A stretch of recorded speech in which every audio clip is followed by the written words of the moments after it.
तो आपको आपकी फैमिली का सपोर्ट रहा ये जर्नी में? हमारी सोसाइटी का सबसे गंदा दृश्य यही है आज के डेट में, लोग चाहते हैं उनके बच्चे ग्रो करे, कोई और ना। आपके लिए स्पिरिचुअलिटी क्या है? स्पिरिचुअलिटी मैम प्रेम है। आप कुछ बता रहे थे कि तंत्र कैसे आप पे हुआ? तो अपराजिता सूत्र करने के बाद भी मुझ पे तंत्र हुआ है।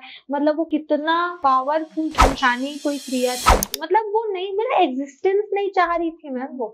और उसी टाइम पे मैंने कुछ लिखा था कि तुम्हारी अकड़ हम कुछ यूं तोड़कर दिखाएंगे, तुम्हारी अकड़ हम कुछ यूं तोड़कर दिखाएंगे, तेरे शहर में घूमेंगे पर तेरे घर नहीं आएंगे। वाह गुड।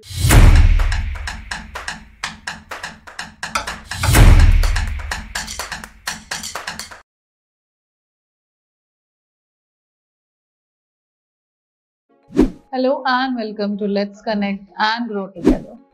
लाइफ में कई बार ऐसा होता है कि हम बहुत परेशान हो जाते हैं, कुछ समझ में नहीं आता, तो हम क्या करते हैं, एक अपने अंदर एक स्पिरिचुअल पावर को जगाते हैं और खुद को सरेंडर कर देते हैं उस परम शक्ति के आगे।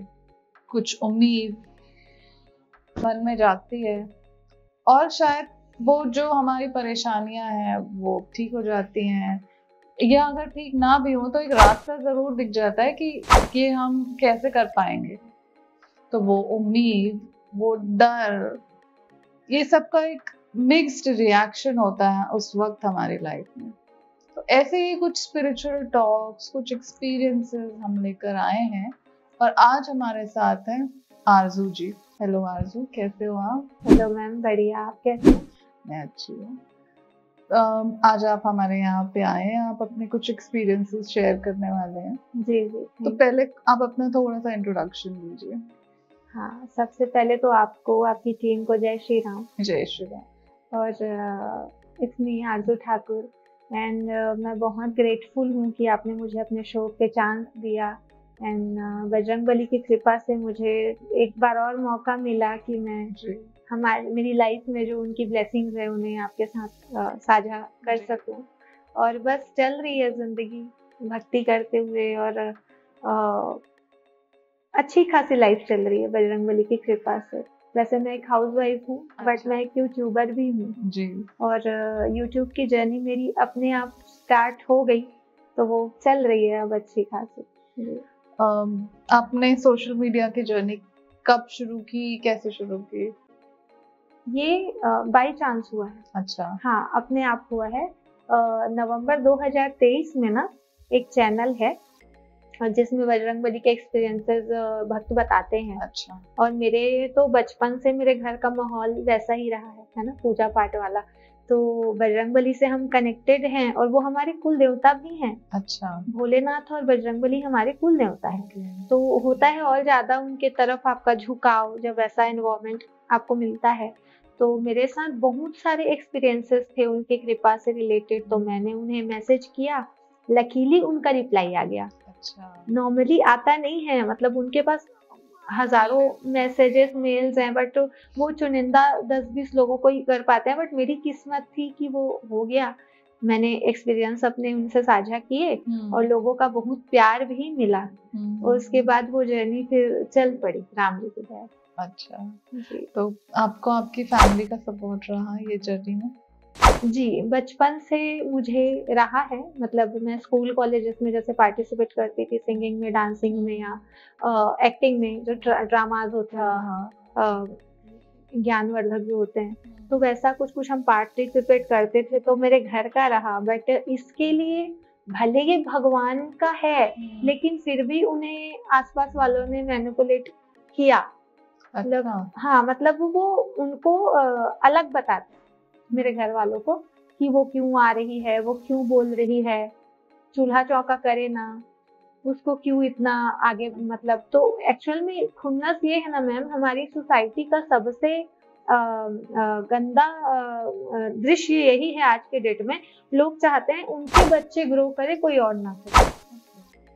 तो वो मैंने फेस किया है। और लेकिन हाँ, बजरंगबली की ऐसी कृपा रही कि जब मेरा सिलसिला चल पड़ा, एक के बाद दूसरा, तीसरा, कभी किसी शहर पॉडकास्ट, तो घर वालों को भी बिलीव हो गया। अच्छा। को उनका यकीन कमाना पड़ता है, बोलते हैं ना। तो उन्हें लगा कि नहीं, हमारी बच्ची में कुछ तो बात है, अगर इसे बार बार लोग बुला रहे हैं, अपने शो पे मौका दे रहे हैं, तो ऐसे ही तो हर किसी को तो कोई अपने शो पे नहीं बुलाता। तो मेरी तरफ से उन्होंने जवाब दिया है हमेशा की तरह, तो अभी सपोर्ट है सबका।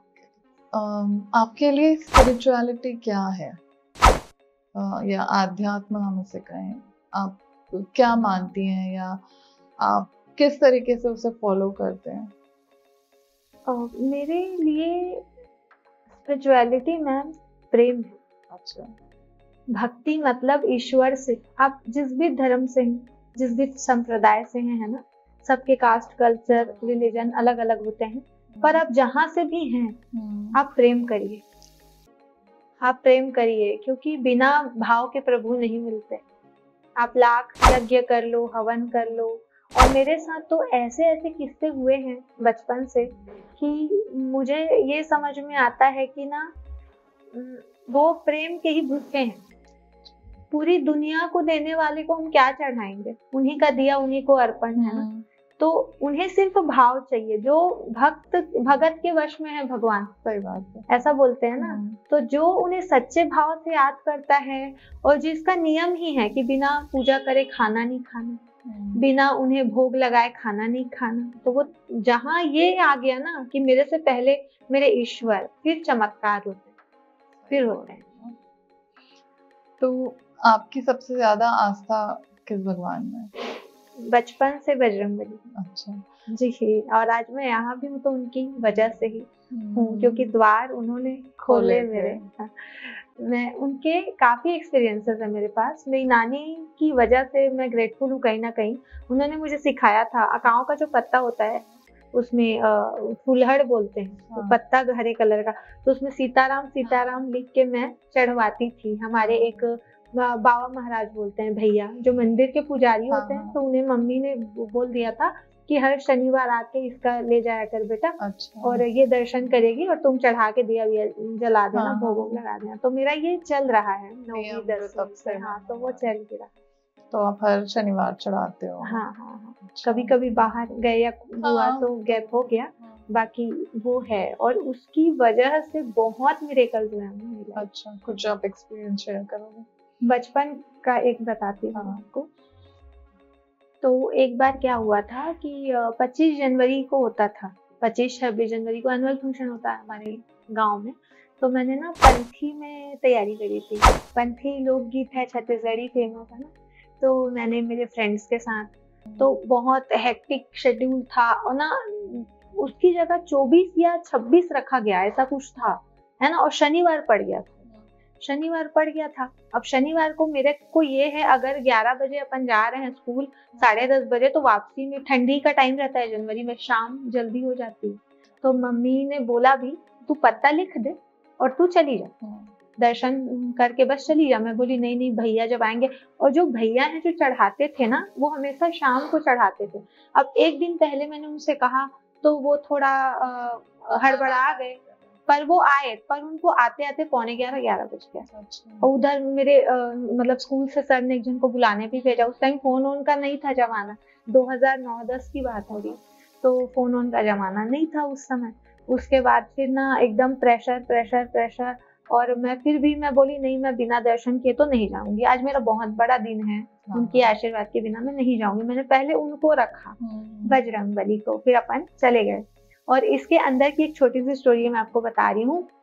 क्या हुआ था, हम लोग ना सरस्वती शिशु मंदिर की जो मैम हैं और जो उनके टीचर्स हैं, जो भैया जी बोलते हैं, दीदी जी बोलते हैं ना, तो उन लोगों ना व्हाइट साड़ी पहनते हैं रेड बॉर्डर में, और भैया जी लोग ना धोती कुर्ता पहनते हैं, धोती और ये कुर्ता ही ना। हाँ, तो क्या हुआ कि उनसे और किसी बच्चे ने मांग लिया था। हम लोग 9th या 11th में थे, और उन लोग मतलब छोटे थे, मतलब 6वीं 7वीं वाली मिडिल स्कूल वालों ने मांग लिया था। तो वो बुक हो गया था। तो अब मेरे फ्रेंड्स एकदम, मतलब 22-23 तारीख को उन लोग बोल रहे हैं कि यार अब तो नाम कटवाना पड़ेगा। तो मैं बोली भैया 1 महीने की मेहनत मैं तुम लोग के चक्कर में। तो मैंने उन्हें कहा कुछ मेरे को समझ में नहीं आया मैम, पता नहीं क्या हुआ मेरे दिमाग में। मैंने कहा हम अपने स्कूल के यूनिफॉर्म में करेंगे। अच्छा। हमारे स्कूल में बुधवार को और शनिवार को प्योर व्हाइट यूनिफॉर्म रहता है। और मैंने पता नहीं कैसे ऑल ऑफ अ सडन, एक मेरी फ्रेंड है जीतू, जितेश्वरी नाम था उसका, तो उसको जीतू जीतू बोलते थे, मैंने उसे बोल दिया देखना हम ही फर्स्ट टाइम।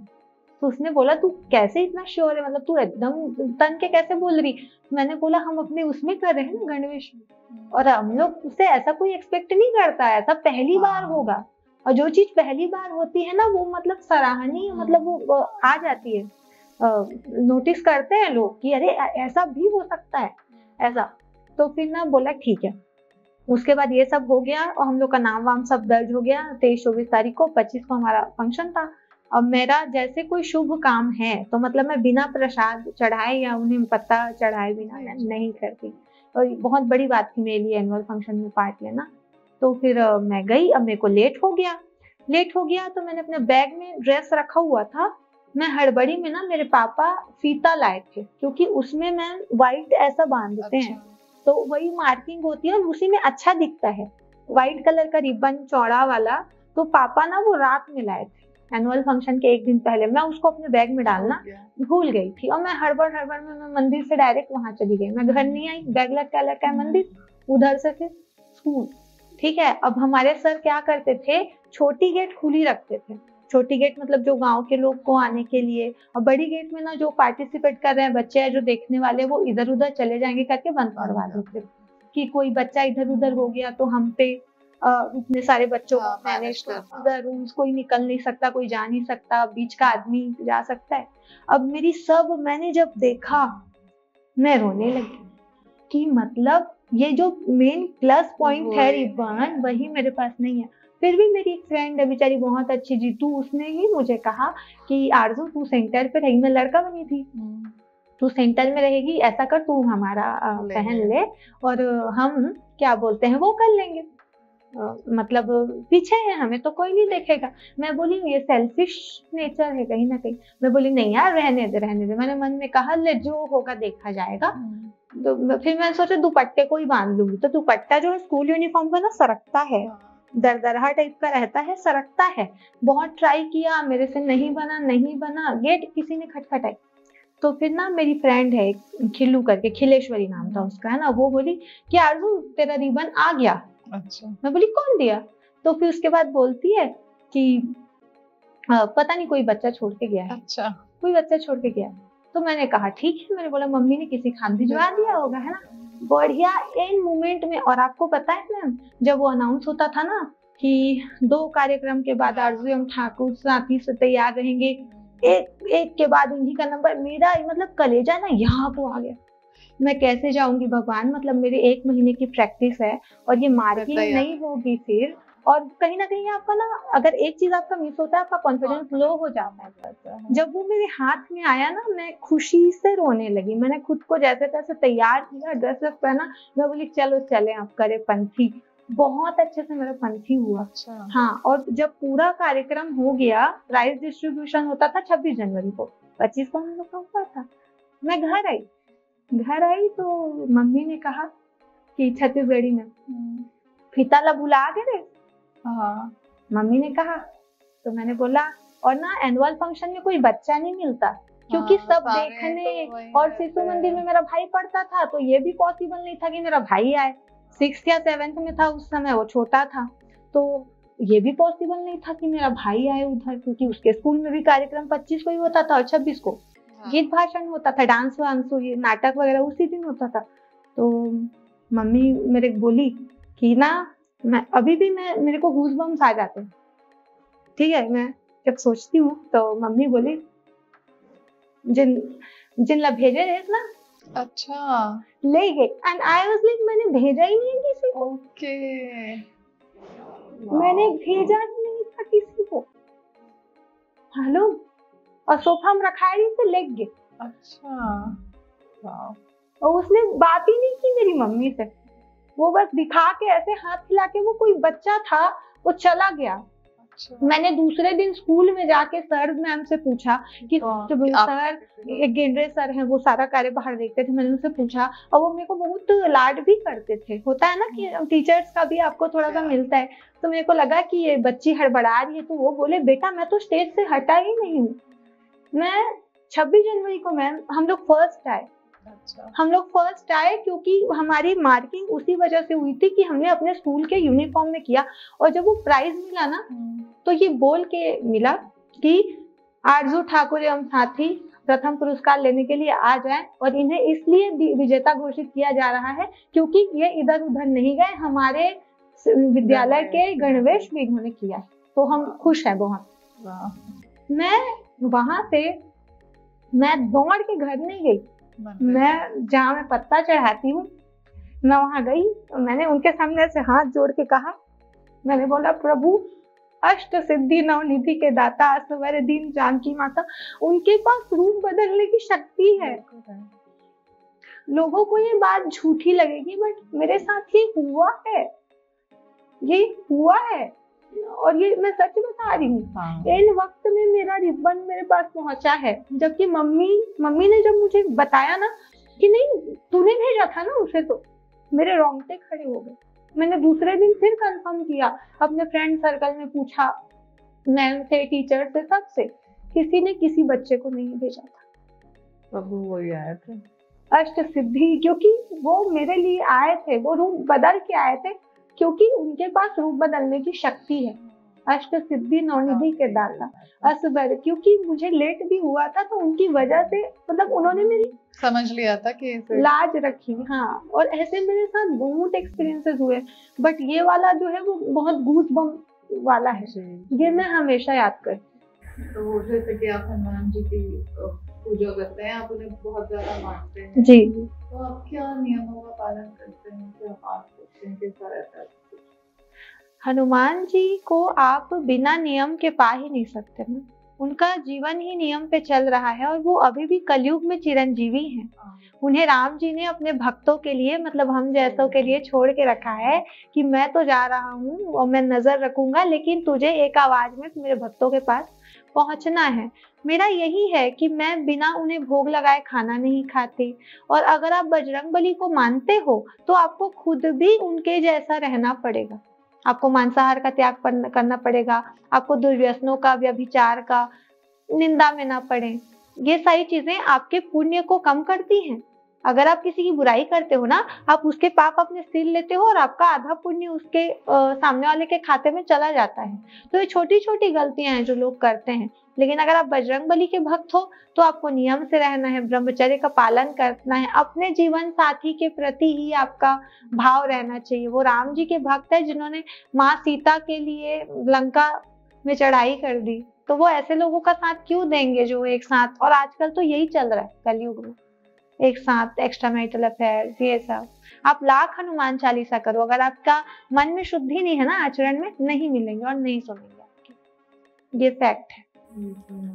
कई बार ऐसे भी होता है कि लोग कहते हैं कि हम तो बहुत पूजा पाठ करते हैं लेकिन हमें फल नहीं मिल रहा, तो ऐसा क्यों होता है, या पूजा में शामिल रह जाती है, क्या है? कई बार पूजा जो है वो हम एक रेमेडी की तरह करते हैं कि इसने बताया है, ये सर ने, मैम ने, और ये पड़ोस वाले अंकल ने, तो कर लेते हैं, पर हमारा बिलीव ही नहीं है उधर। विश्वास में इतनी बड़ी शक्ति है मैम कि माँ सावित्री तो सत्यवान को लेके आ गई थी यमराज जी के पास से। विश्वास की ताकत है ये।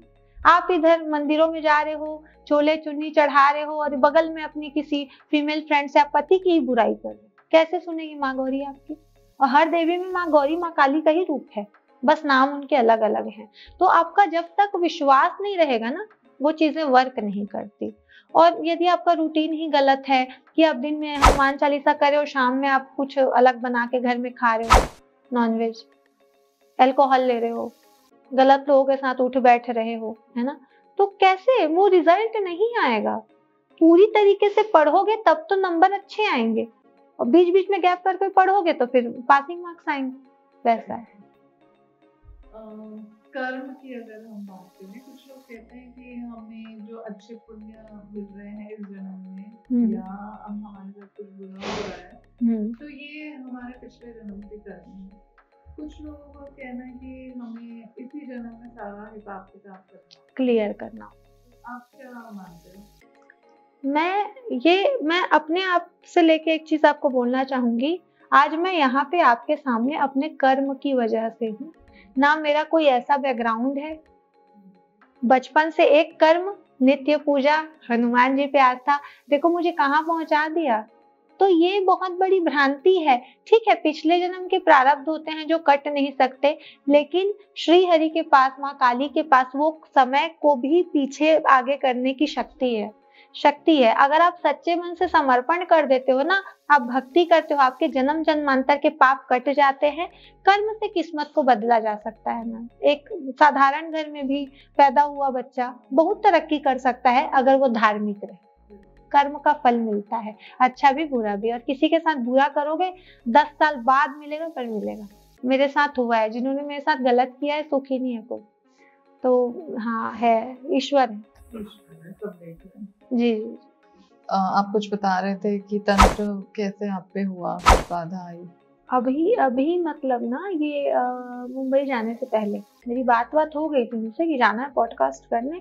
तो मैंने एक दो लोगों को ही बता दिया था कि, तो एक वो जेलसी नहीं होती है, अरे मुंबई भी जाएगी। और मुंबई मतलब अपने आप में एक बड़ी बात है। दिल्ली मुंबई आप बोलोगे ना तो लोग नहीं हजम कर पाते और यकीन भी नहीं कर पाते, पर मुझे लगा तो फेमस हो जाएगी फिर या ऐसा कुछ। अब मैं एक दिन सो के उठी, मेरे धुंधला दिखे। अच्छा। मैंने डॉक्टर को दिखाया, सब कुछ, कोई दिक्कत नहीं थी मेरे को, ठीक है। और कभी कभी दिखता था, कभी कभी साफ दिखता था। अच्छा। जैसे किसी ने कुछ करवाया ही हो। तो मैंने फिर बजरंगबली के मंदिर गई, जो हमारे घर के पास वाला है, मैंने झाड़ा लगवाया और मैंने उनका पानी मांग के पिया और उनका तिलक भी लगाया, है ना। तो मेरे को फिर अच्छा लगने लगा। अच्छा। तो ना शिवम जी इंदौर वाले करके एक भैया का चैनल है, उन्होंने मुझे अपराजिता स्तोत्र दिया था। अच्छा। हाँ, अपराजिता स्तोत्र दिया था। अब आप सोचो, अपराजिता स्तोत्र करने के बाद भी मुझ पे तंत्र हुआ है। मतलब वो कितना पावरफुल तंत्र, मतलब वो शमशानी कोई क्रिया थी। अच्छा। कि मतलब, और क्रियाएं कई तरह की होती है मैम, एकल होती है, ग्रुप में होती है, पता नहीं लोगों को क्या मिलता है किसी के जीवन से खेल के, बट लोग इतने अंधे हो जाते हैं ना। तो ये मतलब आजकल के जमाने में कैसे होता है, मतलब लोग इन बातों को नहीं मान पाते हैं कि ऐसा भी होता होगा। हाँ। लेकिन जैसे आप बता रहे हो, आपके खुद के एक्सपीरियंसेस बता रहे हो, हाँ। तो ऐसा लगता है कुछ तो हुआ होगा, तभी आप कह रहे हो। हाँ। तो मेरी ना आंखें धुंधली दिखती थी, और जब मैंने वो पानी पिया और सारी चीजें, तो फिर मुझे अच्छा दिखने लगा। तो मैं समझ गई कि बाहर का ही कोई है। तो मैंने उन्हें मैसेज किया, मैं बोली भैया मेरे को बगलामुखी सहस्त्रनाम स्तोत्र चाहिए। अब तो पानी यहाँ से निकल गया, अब तो लोग मेरी जान, मतलब लोग मुझे अपाहिज कर देना, मतलब ये घटियापना की हद है, ये दरिंदगी की हद है। अब मैं चुप नहीं बैठूंगी। तो उन्होंने मुझे दिया। और मैंने माँ के पहले मंदिर गई, मैंने उनसे प्रार्थना करी, बोली माँ मेरी आंखों पे बात आ गई, भूल चूक होगी समझ लेना, अब मेरे पीछे जो पड़े फिर आप आओगे देख।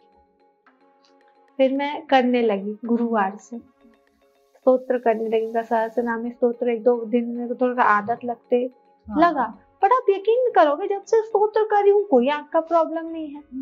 मतलब वो कुछ तो था ना जो उन्होंने काटा, और उन्हें पलटवार भी मिल गया होगा अभी तक। अच्छा। जिन्होंने किया है, बगलामुखी माँ इतनी पावरफुल है, तो है। वो आज के इस युग में ना, कलयुग में ना मैम, उनकी शक्ति की बहुत जरूरत है, क्योंकि उग्र शक्ति है उनके अंदर, सब है, प्रेत चांडाल पिशाच, सब उनके अंदर है, उनके आगे कोई कुछ बोले नहीं सकता। बड़ी से बड़ी क्रिया को वो काटने में तो है सक्षम है। तो मैं अभी उनका कर रही हूँ, और मेरा ऐसा है, मैं बीच बीच में उनके मंदिर भी चली जाती हूँ। जब मुझे हैवीनेस लगती है, मैं उनका स्तोत्र पाठ कर लेती हूँ, क्योंकि अगर आप इस लाइन में हो तो आपके पास कोई कवच होना चाहिए, वरना लोग आपको जीने नहीं देंगे। और जेलसी फैक्टर मैं इसी में इंक्लूड करना चाहती हूँ। क्या हुआ था, हमने डीएलएड का कोर्स किया था। अच्छा। पाटन से शादी के पहले। तो एक ना लड़की है, वो मेरे साथ रहती थी, और सब हमें चड्डी बडी करके जानते थे, उसका नाम नहीं लूंगी, कि बहुत अच्छे मेरे साथ में खाना। बट एक होता था ना, मैं थोड़ी एक्टिव हूँ, तो मुझे थोड़ा सा टीचर से वहां भी लाड मिल जाता था। और मुझे ये नहीं पता चला कि वो कब साथ रहते रहते मुझसे चिढ़ने लग गई। तो उसकी ना सगाई हुई, शादी वादी फिक्स हो गई, उसकी सगाई हुई, ठीक है। उसने ग्रुप में मैसेज नहीं भेजा, डीएलएड का ग्रुप बना था अलग से, तो जिसमें हम सब जुड़े हुए थे, जितने भी 200 स्टूडेंट्स से सारे जुड़े हुए थे, है ना। तो उसमें नहीं, उनने इंडिविजुअल सबको मैसेज किया, ठीक है। और वो रहती थी रानी तरई पाटन में, अच्छा, ठीक है। अब मेरे को जितने टीचर्स थे वो मेरे को फोन करे, हम एक दूसरे को सर मैम ही बोलते थे, क्योंकि वहाँ प्राइवेट टीचर्स का कोर्स था वो, हाँ, कि ऐसा मोदी जी ने चलाया था कि ये कंपलसरी है ये कोर्स करना, बच्चों को पढ़ाने की टेक्निक और सारा कुछ प्रशिक्षण जरूरी है। तो फिर मेरे को फोन किया एक मैम ने, चरौदा से, भिलाई चरौदा, कि आरजू मैम आपको उठा के लिए चलेंगे, पहांदा साइड से जा रहे हैं। मैं बोली कहाँ चलना है? तो शी वॉज शॉक्ड, अरे मैम का बर्थडे है, चंद्राकर मैम का वो है, रिंग सेरेमनी है। अच्छा, बोली गजब, मुझे पता ही नहीं है, रोज मेरे साथ मिल रही है, जुल रही है। उसके बाद वहां जब सब लोग पहुंचे तो मैंने उस चीज को कवर अप किया कि मैम मैं नहीं जा पाऊंगी, मेरा मतलब मेरा आज ही मेरे परिवार में वो है, कथा है, सत्यनारायण की कथा है। मैंने झूठ बोला कि मुझे रायपुर जाना है, मेरे रिश्तेदार के घर में कथा है, तो मैं तो नहीं जा पाऊंगी। मेरी बेइज्जती है कि मेरी बेस्ट फ्रेंड मुझे ना पूछे, तो लोग मतलब वो नहीं, मेरा एग्जिस्टेंस नहीं चाह रही थी मैम वो, कि ये आएगी तो सब फिर आरजू आरजू आरजू आरजू करके। क्योंकि जो मेरी टीचर्स थी, जो मेरे से बड़ी थी ना, मतलब 10-15 साल बड़ी भी टीचर्स थे, तो उन लोग मेरे लिए पुलाव बना के लाते थे। मुझे बहुत लाड मिलता था वहां पे टीचर्स से कि अरे मैं तो आरजू के लिए लाई हूँ। तो वो हो सकता है वो चिढ़ आ गई उसमें, इसको बड़ा अच्छे से ट्रीट करते हैं सब लोग, अपन सब तो बराबर। ये चाय वाय मेरे को कोई पिला देते थे, बहुत लाड मिलता था। तो वो अपने घर नहीं बुलाई, किसी के साथ फिर सब फोटो लेंगे तो मैं देखूंगी, तो मेरे को इसका अलग से ग्रुप बन चुका है, मेरा बन चुका था अच्छा ग्रुप, नहीं बुलाया उसने, ठीक है। उसके बाद ना दूसरे दिन मेरे को, अरे तेरे को भी इनविटेशन लगेगा, बात को घुमा दी, यार तुझे भी इनविटेशन देना पड़ेगा, तू तो मेरी ही वो है, तो पता तो हो लाइक सिबलिंग। मैं बोली मेरे से तू डिस्कस ही नहीं की है कि तेरी शादी भी फिक्स हो गई है, कि संडे को तेरा वो है ना, तो ग्रुप में। तो मैंने फिर भी उस चीज को मैंने भी कवर अप किया, मैंने ये नहीं जताया कि मुझे बुरा लगा है, और कभी नहीं जताना चाहिए। आपकी ऑडियंस को भी मैं बोलना चाहती हूँ, कोई आपका अपमान करे, ईश्वर उत्तर देगा, आप एकदम हाँ हाँ सब बढ़िया ऐसे ही रहो, क्योंकि वो ज्यादा चोट लगती है सामने वाले को जब आप उससे उसकी भाषा में जवाब दो। क्यों ऐसे गिरे हुए लोगों से क्या अपनी नाराजगी जाहिर करना। तो फिर उसने बोला ठीक है, मेरा दुर्ग में है ससुराल, इधर ही नेक्स्ट मंथ तो शादी है, शादी में पक्का आना, तू तो बुरा मान गई, ऐसा वैसा करके। मैं बोली ठीक है। अब मेरा रोजगार पंजीयन हुआ था, और उसकी शादी के 1 आध महीने बाद ना मैं अपने सिस्टर के साथ, पांडा से दूर, ज्यादा दूर नहीं है। अच्छा। तो हाँ, तो अपन गए, नवीनीकरण करवाना था मुझे, 3 साल हो गए थे पंजीयन की ओर, तो नवीनीकरण मेरे कराना था। तो मैं गई और मैंने व्हाट्सएप में स्टेटस डाल दिया, ठीक है, व्हाट्सएप में स्टेटस डाल दिया। तो उसका मेरे पास ना हे यार जूम करे, तो तलवार चौक में मैं रहती हूँ करके उसका मैसेज आ गया, ये मेरा ससुराल है, तू आना पक्का आना, मैं वेट कर रही हूँ। मैंने उससे बोला हाँ ठीक है आऊंगी, मैंने उसे ये नहीं बोला कि मैं जल्दी में हूँ कि नहीं आऊंगी, मैं नहीं गई उसके, मैं पहांदा आ गई। पहांदा अपने घर गई तो 4:30 बजे जैसे उसका फोन आया मेरे पास कि यार मैं देख रही थी, मैंने तेरे लिए नाश्ता भी बना के रखा था, और तू अपनी सिस्टर के साथ भी आई थी, तेरे को आना चाहिए था, मैं एकदम बोर हो रही हूँ आरजू। तो भैया तुम मेरे को इतना गंदा ट्रीट किए हो, तुम कैसे मान सकते थे कि मैं शादी में पहुंचती या तुम्हारे ससुराल डायरेक्ट पहुंचती। भले ही वो उसका ससुराल ना मैं वॉकिंग डिस्टेंस पे था, मैं नहीं गई। और उसी टाइम पे मैंने कुछ लिखा था, अच्छा, जब मैं घर आई ना मैंने कुछ लिखा था कि तुम्हारी अकड़ हम कुछ यूं तोड़ कर दिखाएंगे, तुम्हारी अकड़ हम कुछ यूं तोड़ कर दिखाएंगे, तेरे शहर में घूमेंगे पर तेरे घर नहीं आएंगे। तेरे शहर में घूमेंगे लेकिन तेरे घर नहीं आएंगे, जा। बहुत अच्छे। तो ये मैंने टैकल करने का तरीका है। पता है सामने वाला चिढ़ रहा है, कूद रहा है, उससे एकदम अच्छे से मिलो और बताओ सब बढ़िया, आना कभी हमारी तरफ, कभी मत बोलो कि मुझे बुरा लगा है। तो ये टैकल ऐसे करना चाहिए। सही बात है। तो आप चलते चलते हमारे ऑडियंस को क्या बोलना चाहेंगी? हनुमान चालीसा जो है ना अपने आप में अमृत है। हनुमान चालीसा ना मैम कई बार तो राम जी का नाम है। हाँ वो तो है, राम जी का नाम बार बार, तो वो एक्चुअल में हनुमान चालीसा आप गाते हो ना तो आप उनको राम जी का धुन सुना रहे होते हो। और उसकी कुछ कुछ पंक्तियां ऐसी हैं जो आपके लिए अमृत का काम करती है। जैसे कि जाके सुमिरन तेरी पुनाशा, नाम शत्रुघ्न वेद प्रकाशा। ये चौपाई है, ये हनुमान चालीसा में नहीं है, लेकिन ये शत्रुनाश चौपाई है। जाके सुमिरन तेरी पुनाशा, नाम शत्रुघ्न वेद प्रकाशा, है ना। मतलब इससे शत्रुओं पे विजय प्राप्त होती है। नासै रोग हरै सब पीरा, जपत निरंतर हनुमत वीरा। आपको कोई रोग छू नहीं सकता। अगर वो बड़े लेवल पे होना है तो वो छोटे लेवल पे कट जाएगा। अगर वो जैसे बहुत बड़ी बीमारी है ना, तो वो थोड़े से में छट, या तो आपको शुरू में ही पता चल जाएगा, है ना। और जाते जाते मैं एक चीज लास्ट में और बोलना चाह रही हूँ। अभी जब मेरा बॉम्बे वाला पॉडकास्ट हुआ था ना, एक लड़की मेरे से कनेक्ट हुई थी। अच्छा। हाँ, तो उसने मुझे एक बहुत अच्छी बात बोली कि मैम मैंने आपका देखा और उसके बाद से मैं डेली मंदिर जाने लगी। अच्छा। पर उसको फिर भी ये समझ में नहीं आ रहा था कि वो किस भगवान की पूजा करे। मैंने बोला आप कुछ मत करो, कुछ मत करो, आप बैठो अपने घर के मंदिर में, पहले गणेश जी की चालीसा करो, चालीसा की पुस्तक ले और हनुमान चालीसा करो। मैंने बचपन से हनुमान जी को जाना है और एक वक्त के बाद, शादी के बाद उन्होंने मुझे कनेक्ट किया नारायण से।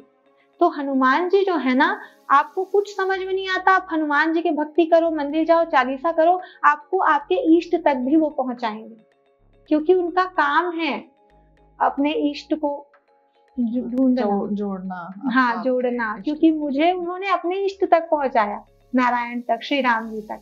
तो ये है, तो अमृत है। हनुमान चालीसा से बड़ी कोई औषधि नहीं दुनिया, ब्रह्मास्त्र है। जी जी। तो थैंक यू सो मच आरजू, आप यहाँ आए, जाते जाते एक अच्छी सीख देकर जा रहे हो कि अपने आप को भगवान से, ईश्वर से जोड़ना कैसे है। जी जी। थैंक यू सो मच आने के लिए। Thank you ma'am for inviting.